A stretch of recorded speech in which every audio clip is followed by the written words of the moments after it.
இந்த நாளினுடைய தலைப்பு கடைசி கால கிறிஸ்தவர்கள். கடைசி கால கிறிஸ்தவர்கள், ஆதி கிறிஸ்தவர்கள் அப்படி சொல்லுவோம்.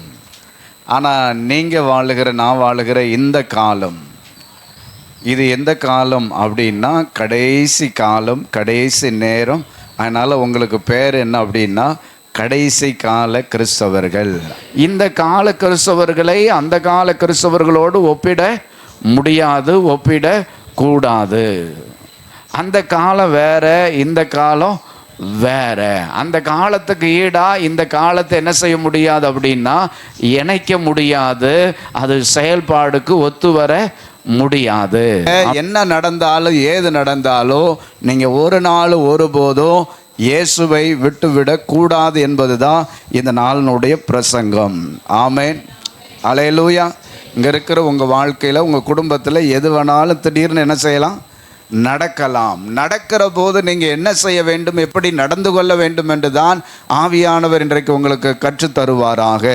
இந்த காலத்தை பற்றி வேதம் என்ன சொல்லுகிறது அப்படின்னா, நீங்கள் லூக்கா 12ஆம் அதிகாரம் 56வது வசனத்தை வாசிப்பீங்கன்னா, இந்த காலத்தை நீங்கள் நிதானிக்க வேண்டும் என்று ஏசாமி சொல்லுகிறார். மழை வருகிறதை நிதானிக்க முடிகிறது, வெயில் வருகிறதை நிதானிக்க முடிகிறது. இந்த காலத்தையோ நீங்கள் என்ன செய்கிறது இல்லை அப்படின்னா நிதானிக்கிறது இல்லை. அப்போ இந்த காலத்தை நீங்கள் நிதானிக்க வேண்டும். இந்த காலம் எந்த காலம் அப்படின்னு வேதம் சொல்லுகிறது அப்படின்னா 2 தீமோத்தேயு 3ஆம் அதிகாரம் 1 வசனத்தை நீங்கள் வாசிப்பீங்கன்னா, பவுல் தீமோத்தேயுக்கு சொல்லுகிறார், கடைசி நாட்களில் கொடிதான காலங்கள் வரும் என்று நீ அறிந்து கொள்ள வேண்டும். இந்த கடைசி காலம் எப்படின்னு சொல்லுகிறார் என்றால், அது ஒரு கொடிய காலம். அன்பை பார்க்க முடியாது, ஐக்கியத்தை பார்க்க முடியாது, நேசத்தை பாசத்தை பார்க்க முடியாது, அங்கே இருக்கிற உதவிக்கரம் நீட்டுகிறதை பார்க்க முடியாது. இது ஒரு கொடூரமான ஒரு காலம் என்று வேதம் சொல்லுகிறது. நாம் காலத்தை நிதானிக்க வேண்டும். இது கொடிதான காலம் என்று வேதம் சொல்லுகிறது. யோவான் 9ஆம் அதிகாரம் 4ஆம் வசனம் வாசிக்கும் போது ஏசாமி சொல்லுகிறார், இந்த காலத்தை பற்றி சொல்லும் போது இது ராக்காலம் என்று சொல்லுகிறார். இது ஒரு இருள் சூழ்ந்த ஒரு காலம் என்று சொல்லுகிறார். ஒரு இருட்டு நிறைந்த காலம் என்று இது வேதம் சொல்லுகிறது. இத்தனை வசதி வாய்ப்புகள் இருந்தாலும் ஒரு இருள் சூழ்ந்த நிலைமை என்று ஏசாமி என்ன செய்கிறார் அப்படின்னா சொல்லுகிறார். அதுதான் ஒருவரும் கிரியை செய்யக்கூடாத ராக்காலம். யாராலையும் எதையும் கட்டுப்படுத்தவே முடியாது, யாராலையும் நினைச்ச மாதிரி எதையும் செய்ய முடியாது, எந்த மாற்றத்தை கொண்டு வர முடியாத ஒரு இருள் சூழ்ந்த காலம் என்று வேதம் நமக்கு என்ன செய்கிறது, சொல்லுகிறது. லூக்கா 21ஆம் அதிகாரம் 35 வசனத்தை நீங்கள் வாசிப்பீங்கன்னா, இது பூமியில் குடியிருக்கிற யாவர் மேலும் ஒரு கன்னியை போல என்ன செய்யுமா வரும் என்று ஏசாமி சொல்லுகிறார். இந்த காலத்தை பற்றி வேதம் சொல்லும்போது மத்தேயு 24:21 நீங்கள் வாசிப்பீங்கன்னா, உலகம் உண்டானது முதல் இதுவரைக்கும் சம்பவித்திராததும் இனிமேலும் சம்பவியாததுமான மிகுந்த உபத்திரவம் அப்பொழுது என்ன செஞ்சிருக்கும், உண்டாயிருக்கும். கிறிஸ்தவர்களுக்கு மனது அளவில் மாற்றங்கள் ஏற்பட்டிருக்கும், மன அழுத்தங்கள் நிறைந்திருக்கும். உலகம் முழுவதும் இருக்கிற மக்களுக்கு மன அழுத்தங்கள் கூடியிருக்கும். அதனால தான் இன்னைக்கு ஹார்ட் அட்டாக்கு, சின்ன சின்ன வயசுலெல்லாம் ஹார்ட் அட்டாக் வர்றதுக்கு காரணம் என்ன அப்படின்னா மன அழுத்தங்கள், மன குழப்பங்கள். மனிதனுக்கு நிம்மதி என்பது என்ன செய்யறதில்லை, இருக்கிறதில்ல. மன மகிழ்ச்சிக்காக எதையெல்லாமோ செய்து பார்க்கிறான், அதெல்லாம் விஷமாக அவனுக்கு என்ன செய்து கொண்டிருக்கிறது, மாறிக்கொண்டிருக்கிறது. மன மகிழ்ச்சிக்காக மதுபானத்தை அருந்துகிறான், அது அவனுக்கு மரணத்துக்கு நேரம் என்ன செய்கிறது, நடத்துகிறது. தவறான பாதைகளை தேர்வு செய்கிறான், அது அவனை தற்கொலைக்கு நேரம் என்ன செய்கிறது, நடத்துகிறது.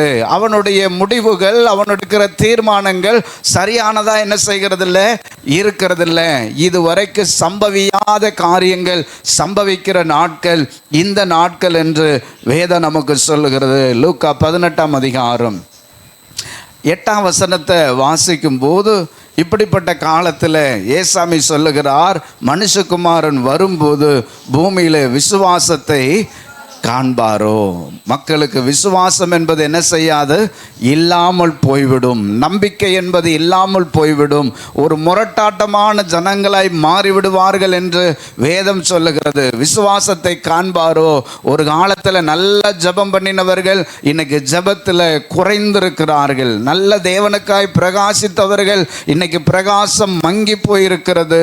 ஒரு காலத்தில் வைராக்கியமாய் இயேசுவுக்காய் வந்தவர்கள் இன்னைக்கு வைராக்கியத்தை தொலைத்திருக்கிறார்கள். அப்படிப்பட்ட ஒரு காலத்தில் வாழுகிற நீங்க எப்படி வாழணும் என்றுதான் இன்னைக்கு ஆவியானவர் பேச போகிறார். ஆமென், அல்லேலூயா. நீங்களும் எல்லாரையும் போல பின்மாற்றத்துக்குள்ள, நீங்களும் எல்லாரையும் போல கவலைக்குள்ள, எல்லாரையும் போல ஆண்டவர் விட்டு ஓடுகிற இடத்துல அல்ல. என்ன நடந்தாலும் என் ஆண்டவருக்காக கடைசி வரைக்கே நிற்பேன்னு சொல்லுகிற ஒரு பெரிய சேனையாய் நீங்கள் உங்கள் குடும்பமும் எழும்ப ஆவியானவர் உதவி செய்வாராக. ஆமென், அல்லேலூயா, அல்லேலூயா. என்ன நடந்தாலும் என்ன சொல்லணும்? என்ன நடந்தாலும் என்ன சொல்லணும்? அப்பாவுக்கு நன்றி சொல்லணும். ஆமென் சொல்லுங்களேன். அப்போ இந்த காலத்தில் நீங்கள் எப்படி வாழ வேண்டும் என்று வேதம் சொல்லுகிறது. மத்தேயு 7ஆம் அதிகாரம் 24 27 வரைக்கும் இந்த வார்த்தைகளை, வசனங்களை கேட்டு இவைகளின்படி செய்கிறவன் எவனோ அவன் கன்மலையின் மேல் தன் வீட்டை கட்டின ஒப்பிடுவேன். பெரும் மழை வரும், பெரும் வெள்ளம் வரும், காற்று அடிக்கும், அந்த வீட்டின் மேல மோதும், ஆனா அது விழாது. ஏன் தெரியுமா? ஆமென், அல்லேலூயா, அல்லேலூயா. ரெண்டு பேர் வீடு கட்டியிருக்கிறாங்க. ஒருத்தன் புத்தி உள்ளவன், ஒருத்தன் புத்தி இல்லாதவன். ஒருத்தன் கண்மலையின் மேலே தான் வீட்டை கட்டியிருக்கிறான், ஒருத்தன் மணல் மேலே என்ன செஞ்சுருக்கிறான்? வீட்டை கட்டியிருக்கிறான். மழை எல்லாருக்கும் தான் என்ன செய்யும்? பெய்யும். பிரச்சனை எல்லாருக்கும் தான் என்ன செய்யும்? வரும். கிறிஸ்தவர்களுக்கும் பிரச்சனை வரும், கிறிஸ்தவை ஏற்றுக்கொள்ளாதவர்களுக்கு என்ன வரும்? பிரச்சனை வரும். கிறிஸ்தவர்களுக்கும் வியாதி வரும், கிறிஸ்தவர் அல்லாதவர்களுக்கும் வியாதி வரும். கிறிஸ்தவர்களுக்கும் பண கஷ்டம் வரும், கிறிஸ்தவர் அல்லாதவர்களுக்கும் பண கஷ்டம் வரும். எல்லா சூழ்நிலையும் பொதுவாகவே என்ன செய்கிறது? வருகிறது. இந்த ரெண்டு பேரில் என்ன வித்தியாசம் அப்படின்னு நீங்கள் கேட்டிங்கன்னா ஒரே ஒரு வித்தியாசம்தான். இந்த காற்றும் மழையும் புயலும் வெள்ளமும் வரும்போது ரெண்டு சுவத்திலையும் மோதும், ரெண்டு பேருடைய வாழ்க்கையிலையும் மோதும். ஆனால் மணல் மேலே, அதாவது கிறிஸ்து இல்லாதவர்களுடைய வாழ்க்கை என்ன செய்யும் அப்படின்னா வெள்ளத்தோடு வெள்ளமாக என்ன செஞ்சிடும்? போயிடும். ஆனால் கிறிஸ்துவில் யாரெல்லாம் தேவனுடைய வார்த்தையை கேட்டு அதன்படி வாழுகிறார்களோ அவர்கள் வாழ்க்கை எப்படி இருக்கும் அப்படின்னா இந்த துன்பத்தின் நடுவிலையும், இந்த பிரச்சனையின் நடுவிலையும், இந்த போராட்டத்தின் நடுவிலையும், இந்த இழப்புகள் நடுவிலையும், இந்த அவமானங்களின் நடுவிலையும், எல்லா விதமான சூழ்நிலையின் நடுவிலையும் அப்படியே கம்பீரமாக அசையாமல் நிற்பார்கள். அவர்கள் தான் தேவனுடைய பிள்ளைகள், கற்பாரின் மேல் அஸ்திபாரம் போட்டவர்கள். ஆமென் சொல்லுங்களேன். அவங்க சொல்ல மாட்டாங்க, ஏன் தான் எனக்கு மட்டும் இப்படி நடக்கும் அப்படின்னு சொல்ல மாட்டாங்க. அவங்க மட்டும்தான் எப்போவும் கவலையா, பாரமா, துக்கமா, என்ன ஆண்டவர் ஒன்றுமே எனக்கு செய்ய மாட்டேங்கிறாரு அப்படின்னு சொல்ல மாட்டாங்க. அவங்க சொல்லுவாங்க, என்ன நடந்தாலும் நான் எப்போவும் தேவனுக்கு பிரியமாக வாழ என்னை ஒப்பு கொடுத்துருக்கிறேன்னு சொல்லுவாங்க. ஆமென் சொல்லுங்களேன். அவர்கள் சொல்லுவார்கள், என்ன துன்பம் வந்தாலும், என்ன துயரம் வந்தாலும் நான் கடைசி வரைக்கும் நிற்பேன்னு சொல்லுவாங்க. ஆமென் சொல்லுங்களேன், ஆமென் சொல்லுங்களேன். நீங்கள் புலம்புற ஆளா அல்ல தைரியமாக அந்த சூழ்நிலை நடுவில் நிற்கிற நபரா? நீங்கள் புத்தி உள்ள மனுஷனா கற்பாறையில் அஸ்திபாரம் போட்டிருக்கிறீங்களா? புத்தி இல்லாதவர்களா மணலின் மேலே அஸ்திபாரம் போட்டிருக்கிறீங்களா? தேவனுடைய வார்த்தையில் நீங்கள் நின்னீங்கன்னா என்ன சூழ்நிலை வந்தாலும் ஆண்டவர் உங்களை கைவிட மாட்டா, உங்களை கடைசி வரைக்கும் கரை சேர்த்துருவார். ஆமென் சொல்லுங்களேன். மணலின் மேலே அல்லது அல்லது அல்லது அல்லது இந்த உலக வாழ்க்கையின் மேலே உங்கள் அஸ்திபாரத்தை போட்டுட்டீங்கன்னா சின்ன சின்ன பிரச்சனைக்கு உங்களால் என்ன செய்ய முடியாது? நிற்க முடியாது. இது வரைக்கும் பார்க்காத பிரச்சனைகள் இனி உங்கள் வாழ்க்கையில் வரலாம். வந்தாலும் நீங்கள் எப்படி நிற்கணும் அப்படின்னா கற்பாரின் மேலே அஸ்திபாரம் போடப்பட்டவர்களா நிற்கணும். ஆமென், அல்லேலூயா, அல்லேலூயா.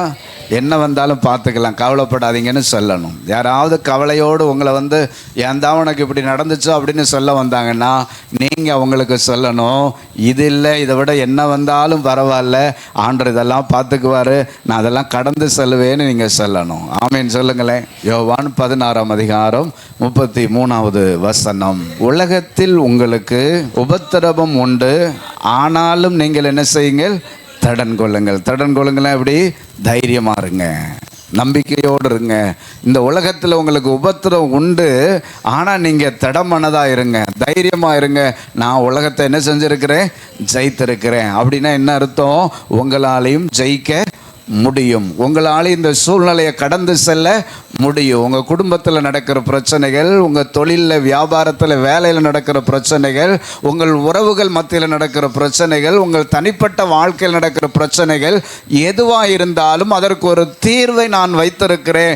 நான் உலகத்தை ஜெயித்திருக்கிறேன், உங்களாலையும் ஜெயிக்க முடியும் என்று ஆண்டவர் சொல்லுகிறார். ஆமென் சொல்லுங்களேன். அருகாமையில் இருக்கிறவர்கள் வந்து சொல்லுகிறார்கள், நீங்கள் நல்லா தானே இயேசுவை தேடினீர்கள், ஏன் உங்கள் வாழ்க்கையில் இந்த பிரச்சனை? ஏன் உங்கள் ஆண்டவர் உயிரோடு இருந்தால் இப்படியெல்லாம் நடக்குமா? நடக்க விடுவாரா?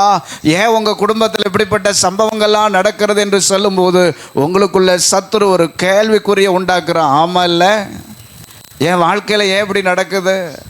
உங்கள் வாழ்க்கையில் இல்லை, இங்கே இருக்கிற ஒவ்வொருடைய வாழ்க்கையில் அது என்ன செய்யலாம்? நடக்கலாம். நடப்பதற்கான சாத்தியக்கூறுகள் என்ன செய்யுது அப்படின்னா இருக்குது. அப்படி நடக்கும்போது நீங்கள் எப்படி நடந்து கொள்ள வேண்டும் என்று தான் இன்றைக்கு ஆவியானவர் உங்கள் கூட பேசுவார். ஆமென். உங்கள் ஒவ்வொருடைய வாழ்க்கையிலும், ஒவ்வொரு குடும்பத்திலையும் எப்போ வேணாலும் எது வேணாலும் என்ன செய்யலாம்? நடக்கலாம். அப்படி நடக்கும் பட்சத்தில் உங்கள் விசுவாசம் என்னவா இருக்க போகிறது? கற்பாறையில் அஸ்திபாரம் போடப்பட்ட அந்த புத்தியுள்ள மனுஷனை போல அது காரியத்தை நீங்கள் சொல்ல முடியுமா? தேவனிடத்தில் அன்பு கூறுவர்களுக்கு சகலமும் நன்மைக்கு ஏதுவாகவே நடக்கிறது என்று அறிந்திருக்கிறேன். ஆமீன் சொல்லுங்களேன். ஆமீன் சொல்லுங்களேன். அப்படி சொல்ல முடியுமா உங்களால்? அப்படி சொல்ல முடியுமா? அப்படி சொல்லி தான் ஆகணும். ஆமீன் சொல்லுங்கள். சுற்றி இருக்கிறவங்க சொல்லுவாங்க, உன் கடவுள் உன்னை கைவிட்டுட்டாருன்னு. உங்கள் உறவினர்கள் வந்து சொல்லுவார்கள், உங்கள் ஆண்டவர் உங்களை கைவிட்டுட்டாருன்னு. புறஜாதிகள் வந்து சொல்லுவார்கள், ஆண்டவர் உன்னை கைவிட்டுட்டாருன்னு சொல்லி. அவங்க முன்னால் நீங்கள் தைரியமாக சொல்ல முடியுமா? இந்த சூழ்நிலையிலையும் என் ஆண்டவர் என் கூட தான் இருக்கிறார், என்னை விட்டு விலகவும் இல்லை, என்னை கைவிடவும் இல்லை. என் ஆண்டவர் ஒரு நாள் ஒருபோது தீங்கு செய்கிறவர் அல்ல. இந்த சூழ்நிலையின் மத்தியிலையும் ஆண்டவரை நான் சேவிப்பேன், ஆண்டவரை நான் ஆராதிப்பேன். ஒரு நாள் நான் பரலோகம் போகும்போது, ஆண்டவருடைய வருகை வரும்போது, மறுரூபமாகும் போது, நான் இழந்து போன என்னுடைய கணவனை, இழந்து போன என்னுடைய மனைவி, இழந்து போன என்னுடைய பிள்ளைகளை நான் போய் பார்ப்பேங்கிற அந்த நம்பிக்கையோடு அவங்க முன்னால் சொல்ல வேண்டும். அப்படி சொல்லுகிறவர்கள் தான் கற்பாரின் மேலே அஸ்திபாரம் போடப்பட்டவர்கள். அப்படிப்பட்டவர்கள் தான் உண்மையான கிறிஸ்தவர்கள்.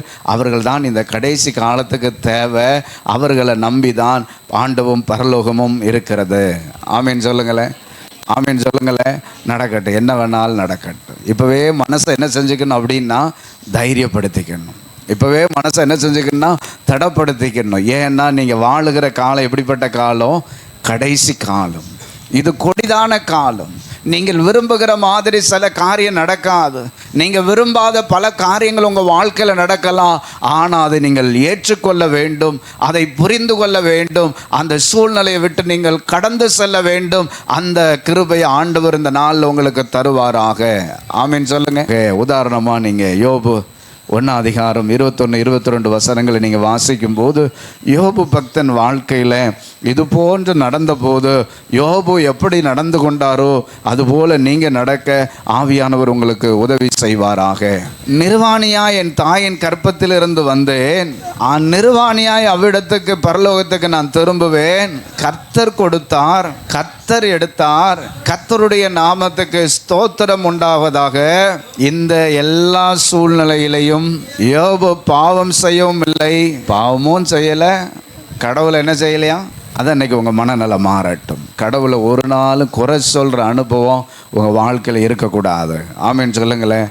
அவருடைய தீர்மானத்தின்படி அழைக்கப்பட்டவர்களாய் தேவனிடத்தில் அன்பு கூறலுக்கு சகலமும் நன்மைக்கு ஏதுவாகவே. அப்போ உங்களுக்கு நடக்கிறதெல்லாம் எதுக்கு தான்? தீங்கு வர்றதுக்கு முன்னாடி ஒரு வேளை உங்கள் குடும்பத்தில் இருக்கிற யாரையோ, நம்ம சபையில் இருக்கிற யாரையோ ஆண்டவர் கூட்டிகிட்டு போகணுன்னு நினச்சிட்டாருன்னா அவங்கள சந்தோஷமாக என்ன செஞ்சிருவோம்? என்ன செஞ்சிருவோம்? வழி அனுப்பி வச்சுருவோம். ஆமீன் சொல்லுங்களேன். ஆமீன் சொல்லுங்களேன்.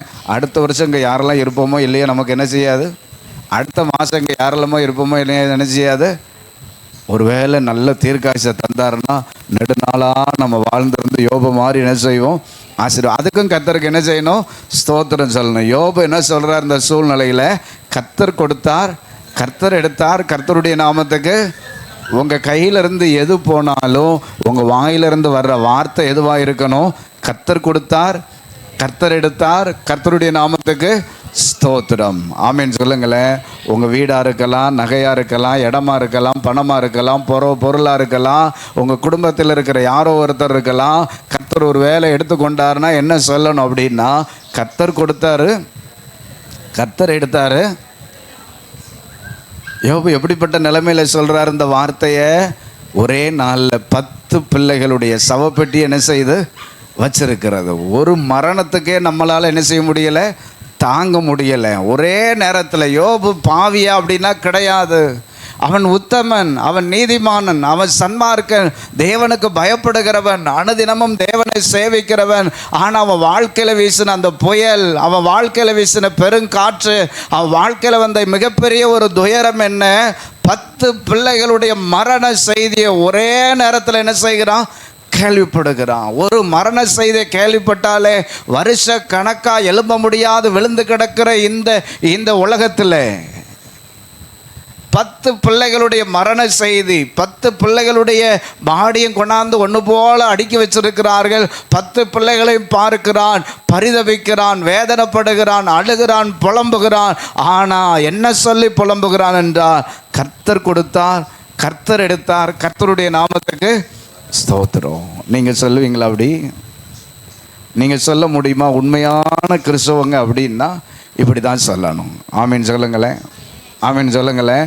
உங்கள் கணவனோ, உங்கள் மனைவியோ, உங்கள் பிள்ளைகளோ, உங்கள் பெற்றோரோ யாரோ ஒருத்தர் இருக்கும்போது ஏன் இப்படி ஆகிப்போச்சு அப்படின்னு கேட்காம அந்த நேரத்தில் நீங்கள் என்ன சொல்லணும்? கர்த்தர் கொடுத்தாரு. இந்த காலம் அப்படிப்பட்ட ஒரு காலம், எது வேணாலும் நடக்கலாம். என்ன நடந்தாலும் நீங்கள் என்ன செய்யணும் அப்படின்னா, தேவனை குறை சொல்லாமல் வாழணும், அவரை தூஷிக்காமல் வாழணும். அப்படி இல்லைன்னா இத்தனை ஆண்டு அவர் ஆராதித்ததில் ஒரு பிரயோஜனம் என்ன செய்யாது. பிசாசு அந்த இடத்துல ஜெயிச்சிருவான், மனிதர்கள் அந்த இடத்துல ஜெயித்து விடுவார்கள். அவர்கள் தூஷிப்பார்கள், அவர்கள் உங்கள் தேவனை குறை சொல்லுவார்கள். அவர்கள் தேவனை தூஷிக்கிற போது நீங்களும் சேர்ந்து சொல்லும் போது தேவ நாமம் அந்த இடத்துல மகிமைப்படாது. தேவன் துக்கத்தோடு உங்களை என்ன செய்வார்? பாப்பா. தேவன் ஒரு நாள் உங்கள் வாழ்க்கையில் தவறு செய்கிறவர் கிடையாது. ஆமீன் சொல்லுங்களேன். அது ஆழமாக இருதயத்தில் என்ன செஞ்சுக்கோங்க, பதிச்சுக்கோங்க. ரெண்டாவது நான் உங்களுக்கு ஒன்று சொல்லட்டும். சில திடீர் இழப்புகள் வரும்போது, சில சூழ்நிலைகள் மாறும்போது எப்படி நடந்துக்கணும் அப்படின்னு வேதம் சொல்லுது அப்படின்னா, எபிரேயர் 10:35 தைரியத்தை என்ன செஞ்சிடக்கூடாது, தைரியத்தை என்ன செஞ்சிடக்கூடாது, விட்டுறக்கூடாது. சண்டை போடுறதுக்குள்ள தைரியம், சமாளிப்பதற்கு, சூழ்நிலைகளை சமாளிப்பதற்கு தைரியமாக நீங்கள் இருக்கணும். சூழ்நிலை எப்போவுமே சாதகமாக இருக்காது. சில சூழ்நிலைகள் என்ன செய்யும், பாதகமாக மாறும். நீங்கள் நினச்ச மாதிரி நடக்காமல் மாற்றி என்ன செய்யலாம், நடக்கலாம். நீங்கள் நம்பினவங்க உங்களை விட்டு விலகலாம், நம்பிக்கை துரோகம் பண்ணலாம். நீங்கள் சில காரியங்களை நஷ்டப்படலாம், சில காரியங்களை இழக்க வேண்டியிருக்கலாம். ஆனால் அது நடுவிலையும் நீங்கள் எப்படி இருக்கணும் அப்படின்னா, தைரியமாக இருக்கணும். ஆமீன் சொல்லுங்களேன், ஆமீன் சொல்லுங்களேன். நீங்கள் தைரியமாக இருக்கணும். 1 சாமுவேல் 30:4 வரைக்கும் நீங்கள் வாசிங்கன்னா, தாவீது வாழ்க்கையில் ஒரு சம்பவம் நடக்குது. அது என்ன அப்படின்னு கேட்டிங்க அப்படின்னா, தாவீதும் அவன் கூட ஒரு 600 பேர் இருக்கிறாங்க. இவங்கெல்லாம் ஒரு பட்டணத்துக்கு யுத்தத்துக்கு போயிட்டு அவங்க திரும்பி வரும்போது பார்த்தா, இவங்க இருக்கிற அந்த சிக்லாக் அப்படிங்கிற ஒரு பட்டணம், அங்கே வந்து பார்த்தா அங்கே ஊரே எப்படி இருக்குன்னா தீ எரிஞ்சு சாம்பலாக கிடக்குது. ஒரு ஆளை கூட அங்கே என்ன செய்ய முடியலை, பார்க்க முடியலை. தாவீது அவன் மனுஷங்களும் எல்லாரும் ஆண்கள் வந்து பார்க்குறார்கள். அங்கே சுற்றி மொத்தம் பார்த்தா பட்டணம் முழுவதும், ஊர் முழுவதும் தீ எரிஞ்சு கிடக்குது. ஒரு ஆள் கூட கண்ணில் என்ன செய்யலை, ஏற்றுப்படலை. அவங்க மனைவி பிள்ளைகளுக்கு என்ன நடந்துச்சுன்னு என்ன செய்யலை, தெரியலை. அவங்களுக்கு என்ன பண்ணுறதுனே புரியாமல் எல்லாரும் என்ன செய்கிறாங்க அப்படின்னா, ஓன்னு கத்தி அழுகிறார்கள். அதுதான் 4ஆம் வசனம். தாவீது அவனோடு இருந்த ஜனங்களும் அழுகிறதற்கு தங்களில் பலனில்லாமல் போகமிட்டும் சத்தமிட்டு என்ன செய்தார்களாம், அழுதார்களாம். அழுக கண்டிப்பாக வரும். சில பிரச்சனை நடுவே அழ முடிஞ்சால் நல்லா என்ன செஞ்சுருங்க, அழுங்க, தப்பு கிடையாது. ஆனால் கடவுளை தூஷிக்கக்கூடாது. அழுறது தப்பு கிடையாது. ஆனால் அது நடுவில் கடவுள் என்ன செய்யக்கூடாது? தூஷிக்கக்கூடாது. அழுங்க. உங்களுக்கு உங்கள் உறவுகளை நினச்சி எதை நினச்செல்லாம் அழ முடியுமோ தாராளமாக அழுதுக்கோங்க. ஆனால் ஆண்டுடைய நாமத்தை தூஷிக்கக்கூடாது. இங்கே என்ன செய்கிறாங்க அப்படின்னா, இங்கே பலன் இருக்க வரைக்கும் என்ன செஞ்சாங்களாம்? அழுதாங்களாம். அந்த நேரம் என்ன நடக்குன்னு 6ஆம் வசனத்தை வாசிங்க.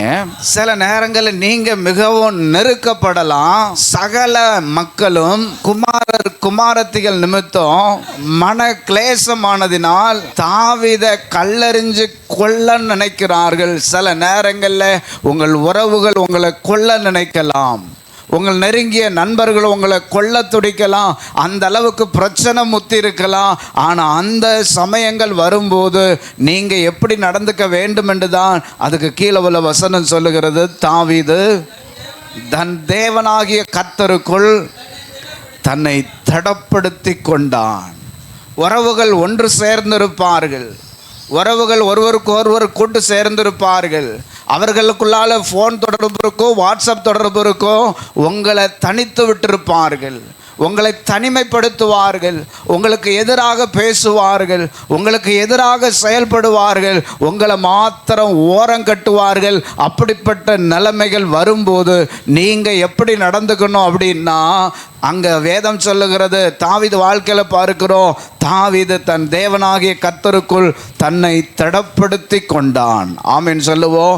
எல்லாரும் விலகி போனாலும், எல்லாரும் ஒன்று சேர்ந்து கொண்டாலும், உங்களை தனித்து விடப்பட்டாலும் நீங்கள் எப்படி இருக்கணும் அப்படின்னா, தனியாக தைரியமாக நிற்கணும். ஆமீன் சொல்லுங்களேன். ஏன்னா ஆண்டவர் சொல்லியிருக்கிறா, பயப்படாதே நான் உன் கூட இருக்கிறேன், பயப்படாதே நான் உன் வலது கரத்தை பிடித்திருக்கிறேன், பயப்படாதே நான் உனக்கு துணை நிற்கிறேன் என்று ஆண்டவர் சொல்லியிருக்கிற அந்த வார்த்தையை விசுவாசிக்க வேண்டும். அந்த வார்த்தையை நம்ப வேண்டும். அந்த வார்த்தையை பிடித்து கொண்டு நீங்கள் சொல்ல வேண்டும், என்னோடு கூட என் ஆண்டவர் என்ன செய்கிறாரு? இருக்கிறார். எல்லாரும் விலகி போகட்டும், எல்லாரும் ஒன்று சேர்ந்து கொள்ளட்டும். உங்களை மாத்திரம் தனித்து விடப்படுகிற ஒரு வனாந்தர அனுபவம் உங்கள் வாழ்க்கையில் வரலாம். ஒருவேளை வந்திருக்கலாம். நீங்கள் கவலைப்படாமல் தைரியமாக சொல்லணும், இந்த சூழ்நிலையிலையும் என் ஆண்டவர் எனக்கு நல்லவராக இருக்கிறார். ஆமென் சொல்லுங்களேன். அதுக்கு மாற யார்கிட்டையாவது போய் நியாயம் பேசி அதை சமாளிச்சிடலாம், சரி பண்ணிடலான்னு சொல்லி அதற்கு ஏதாவது ஒரு காரியத்தை நீங்கள் செய்யணும்னு முயற்சி பண்ணிங்கன்னா, நான் சொல்லுவேன் 100% நீங்கள் தோல்வி அடைவீர்கள். உங்கள் பிரச்சனை மாறாது. மாறாக பிரச்சனை என்ன செய்யும் அப்படின்னா முத்தும். எதெல்லாம் நீங்கள் நியாயம் பேசுகிறீர்களோ அந்த நியாயமே மறுபடியும் என்ன செய்யப்படும்? பேசப்படும். ஏனென்றால் இந்த காலம் துன்மார்க்கனுடைய கையில் விடப்பட்டிருக்கிறது என்று வேதம் சொல்லுகிறது. நியாயம் இந்த உலகத்தில் என்ன செய்யாது? கிடையாது. நீங்கள் நியாயம் பேசி உங்கள் நேரத்தை காலத்தை வீணாக்கிறதை விடவும், நான் தனியாக நின்னாலும் பரவாயில்ல, நான் தைரியமா நிற்பேன், என் கர்த்தர் என் கூட இருக்கிறார். ஆமீன் சொல்லுங்களேன். யோசேப்பு தனியாக தான் ஆண்டவர் அவனை கொண்டு போனார். குடும்பத்தை விட்டு முற்றிலும் வேற என்ன செஞ்சிட்டாரு? பிரிச்சுட்டாரு. சில நேரங்கள் ஆண்டவர் செய்யும்போது அதை நீங்கள் ஆதங்கப்படாமல் அதற்காக நன்றி சொல்லி ஆண்டவருடைய கரத்தை பிடிச்சி தைரியமாக நீங்கள் பயணிக்கணும்னு தேவன் விரும்புகிறார். உங்கள் நண்பர்கள் உங்களோடு பயணிக்க முடியாது. உங்கள் உறவுகள் உங்களோடு பயணிக்க முடியாது. ஒருவேளை உங்கள் சூழ்நிலைகள் உங்களோடு யார் வர முடியாது இருக்கலாம். அப்படிப்பட்ட நேரத்திலையும் நீங்கள் தைரியமாக இருக்கணும். ஆபிரகாமை தனியாக தான் கர்த்தர் என்ன செஞ்சார்? கூப்பிட்டார். உன் இனத்தையும் ஜனத்தையும் வீட்டையும் தகப்பனையும் எல்லாத்தையும் விட்டுட்டு என்ன செஞ்சார்? கிளம்பிடு. சில நேரம் தேவனே தனிமைப்படுத்துகிற அனுபவங்கள் வரலாம். அப்படி வரும்போது நீங்கள் சந்தோஷமாக என்ன செய்யணும் அப்படின்னா, அந்த பாதையை கடந்து போகணும். ஆமென். தாவீது தன் தேவனாகிய கர்த்தருக்குள்ளே என்ன செஞ்சானோ, அவங்கக்கிட்ட ஃபோன் பண்ணி இவங்கக்கிட்ட ஃபோன் பண்ணி உங்கள் காரியத்துக்கு நியாயம் பேசி காலத்தையே நீங்கள் வீணடித்து அப்புறம் நைட்டு தூக்கம் இல்லாமல் சாப்பிட முடியாமல் சாப்பிட பிடிக்காமல் அப்படியே வியாதிப்பட்டு நீங்கள் சாகிறத விடவும் தனியாக நின்னாலும் தைரியமாக நின்னுங்க. ஆமீன் சொல்லுங்களேன். ஏனென்றால் இது காலத்தின் கட்டாயம். அப்படிப்பட்ட கட்டாயத்தில் உங்கள் அண்ணனோ உங்கள் தம்பியோ உங்களுக்கு உதவி செய்ய முடியாது. உங்கள் அக்காவோ உங்கள் தங்கச்சோ உங்களுக்கு உதவி செய்ய முடியாது. உங்ககிட்ட நல்லா பேசுவார்கள், ஆனால் உங்களுக்கு பின்னால் உங்களை பற்றியே என்ன செய்வாங்க? உங்ககிட்ட நல்லா பேசுவாங்க, ஆனால் உங்களுக்கு பின்னால் உங்களை பற்றியே என்ன செய்வாங்க? இப்படி சொன்னால் தெரியுமா, இப்படி பேசினா தெரியுமா, இதை சொன்னால் தெரியுமா, இதை பேசினா தெரியுமா அப்படிம்பாங்க. அதுக்கு மாறாக நீங்கள் ஒன்று சொல்லுங்கள், ஆண்டவர் நல்லவர், அவர் என் கூட இருக்கிறார். ஆமீன் சொல்லுங்களேன். உங்களை நீங்களே தைரியப்படுத்திக்கணும். யாரும் உங்களை தைரியப்படுத்த முடியாது, உங்களை தூக்கிவிட முடியாது. ஆனால் நீங்கள் உங்களை என்ன செஞ்சுக்கணும்? தைரியப்படுத்திக்கணும். என்ன தைரியப்படுத்திக்கணும்? பயப்படாத, என் கூட அவர் என்ன செய்கிறாரு? அவர் இருந்தால் போதும். ஈரில் கடந்து செல்ல கர்த்தர் கிருபை செய்வா. தண்ணீரை கடக்க கர்த்தர் கிருபை செய்வா. சூழ்நிலைகளை கடக்க கர்த்தர் கிருபை செய்வா. எல்லா சூழ்நிலை கடந்து செல்ல ஆவியானவர் கிருபை தந்து உங்களை நடத்துவார்.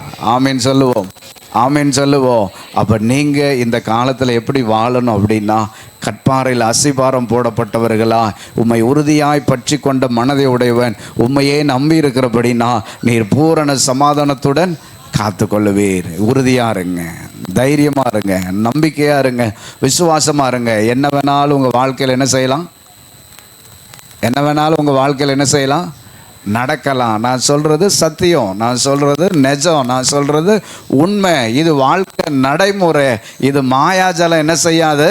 கிடையாது. என்ன வேணாலும் நடக்கலாம். அப்படி நடந்தால் உங்களுக்கு என்ன சொல்கிறேன் அப்படின்னா, நடக்கட்டும் அப்படின்னு நான் சொல்லலை, நடக்கக்கூடாது என்று தான் நான் விரும்புகிறேன்.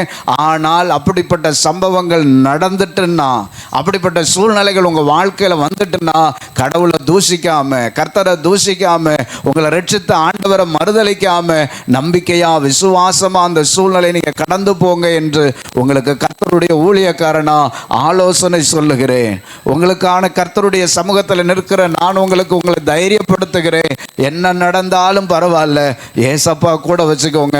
அவர் உங்களை சூழ்நிலைகளை கடந்து செல்ல கர்த்தர் கிருபை செய்வார். ஆமீன் சொல்லுங்களேன், ஆமீன் சொல்லுங்களேன். ஏன்னா நீங்கள் அவிசுவாசிகள் கிடையாது, நீங்கள் நம்பிக்கை இல்லாதவர்கள் கிடையாது.